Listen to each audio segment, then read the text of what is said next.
Two women walk into the same room. One is carrying a Chanel classic flap. The other is carrying an unmarked leather bag that cost twice as much from a craftsman almost no one has heard of. Depending on who else is in the room, the reactions to those two bags will be completely different. In one social circle, the Chanel signals everything it needs to: heritage, price, taste, access. In another social circle, it barely registers because everyone in that room already has one. The bag is not just an object, it is a code. And like all codes, it works only for people who know how to read it. Today we are going to decode exactly what designer bags are communicating, to whom, and why getting that signal wrong is one of the most revealing social mistakes you can make. Research by Jonah Berger and Morgan Ward at Wharton School has mapped how luxury consumers use brand prominence as a signal, and how the audience they're targeting shapes that choice. Their work, published in the Journal of Marketing Research, identified a clear hierarchy. At the top, the uber-wealthy, who tend to prefer subtle or no branding, plain leather goods with no logo, quiet brand signals recognizable only to other insiders. Below that, aspirational consumers seeking to signal membership and wealth to a wider audience, who favor more visible branding. And below that, counterfeit buyers who purchase visible logos precisely because the mass recognition is what they are after. The interesting insight is that the signal value of a visible logo is actually highest in the middle tier, not at the top. People who have nothing to prove have already moved beyond the logo. People who want to signal membership use it deliberately. And people outside the wealth hierarchy copy the most recognizable signal because it is the most universally readable. This creates what Berger and Ward call a signal hierarchy. The same brand communicates different things to different audiences, depending on how visible the branding is and where in the wealth distribution the observer sits. In certain social environments, a designer bag functions less like an accessory and more like an entry credential. The mechanism works like this. Carrying the right bag signals, first, that you can afford it, or at least that you have prioritized it enough to acquire it. Second, that you know what is worth carrying. Taste, not just money. Third, that you run in circles where this kind of thing is understood and noticed. Social exposure. These three signals combine to communicate something that takes much longer to say in words: I belong here.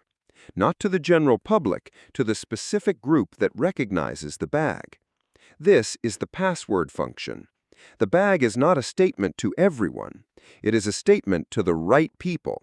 And those right people, seeing the right bag, make certain social assumptions. Similar income level, similar social network, similar relationship to money and taste.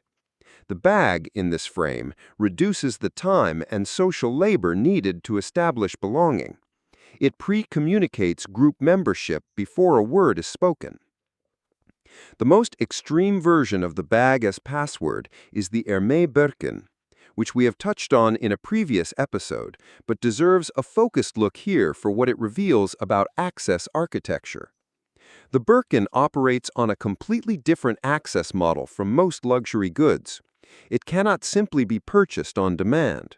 Hermès has built a relationship selling system in which clients must establish a purchase history with the brand before being offered the opportunity to buy a Birkin. This is not a production constraint. It is a deliberate filtration architecture. The bag screens not just for wealth, but for demonstrated commitment to the brand, a different and higher barrier than money alone. The result is that a Birkin communicates multiple things simultaneously: wealth, patience, knowledge of the system, an existing relationship with the brand, and the discretion to have navigated the acquisition quietly. It is, in this sense, the most complex password in the designer bag lexicon. It communicates not just that you could afford it, but that you understood how to get it. Here is the vulnerability of any social password: overexposure. When a bag becomes too widely distributed, Too easily recognized by too broad an audience, it begins to lose its password function. The signal becomes noise.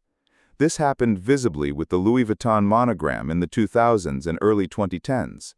The LV canvas became so omnipresent across genuine purchases, mass-market diffusion products, and counterfeit goods that its ability to reliably signal elite belonging eroded.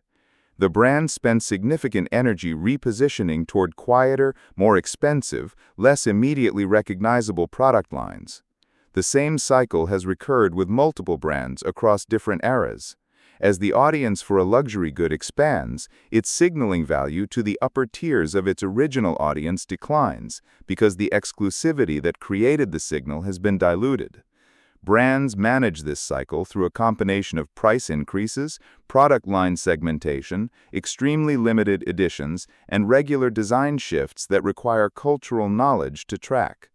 Each of these mechanisms functions to maintain a small gap between the brand's most visible signals and its most valuable signals. The password does not expire all at once, but it loses letters.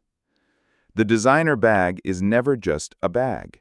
It is a credential presented to a specific audience for a specific purpose, communicating social position, network access, taste, and the kind of wealth that knows what to carry and why. The power of that credential depends entirely on who is in the room. In the right room, the right bag says everything before you speak. In the wrong room, it says nothing at all. That is not a flaw in the system. That is the system working exactly as designed. Subscribe to Status Theory. Every week, we decode the hidden language behind what wealthy people carry, wear, drive, and say, and what it is really communicating.